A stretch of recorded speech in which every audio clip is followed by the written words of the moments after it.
چاته چې الله د مسلک اهل الحديث حقانیت نصیب کړی دی رب ته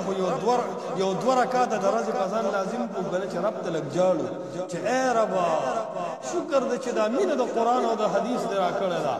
اے رب شکر دې چې د قرآن او د حدیث منهج دې راکړی دی که قرآن او حدیث مې دین نه وی نن به د یو قبر او د یو زیارت دپه مې ښکلوله یو قبر ته به مې شال بدلو په یو قبر به مې شمې بلولې د یو درگاه منجاوري به مې کوله د قبر جاروګانې به مې په ځان وهلې د قبر مالګې به مې څټلې اے ربا ستا لوی احسان دی په ما باندې چې اهل الحدیث دې کړم دا سر مې نبي ته نه ټیټېږي دا سر مې ولی ته نه ټیټېږي دا سر مې بابا ته نه ټیټېږي دا سر مې اکابرو ته نه دی ټیټ دا سر مې مقابرو ته نه دی ټیټ دا سر که مې ټیټ دی او کته پروت یم یو الله ته پروت دومره پروفتن دور دی چې یو سړی نن مسلمانېږي او هغه حق له سودا رسي ډېر غټ ټایم پې لګي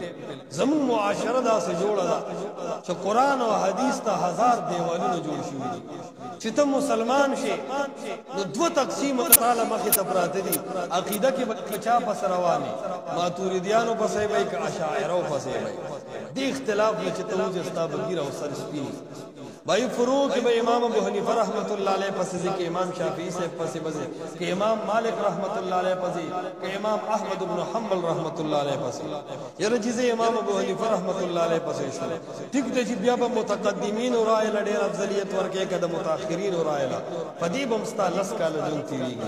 بیا جی احناف کے ہم ډیر قسمونه دي دیوبندی او بریلیانو کې کم قسم سره به تعلق ساتي چې پدی ځان کوی چې دیوبندی شم کبریلی شم پدی کې بلا ټیم لګي بیا کبریلیشن رضاخانی او کسیفی پدې کې به بیا ستاسو جن کافی سره لګي که دیوبندیشن حیاتی که مماتی پدې کې ډېر زیات جن لګي که حیاتی نو سیاسی حیاتی که غیر سیاسی حیاتی پدې کې به بیا ډېر جن لګي که مماتی نو الی اخره زور پسې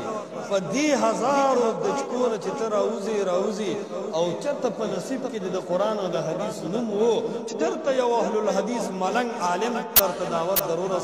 او په نصیب دی وو قرآن او حدیث دی په دیړو ورلو او توله دی وخړه او د مرګ نه مخکې دا جبر قرآن او د حدیث په حق کې وچلوله ډېر لوی خوش قسمته وای کني الله گواه د جن به تیر شي په دې فرقه په دې تنظیم په دې جماعت په دې شیخې مریدې جن د خلکو تیریږي والله د قرآن او د حدیث منلو ته مسلمان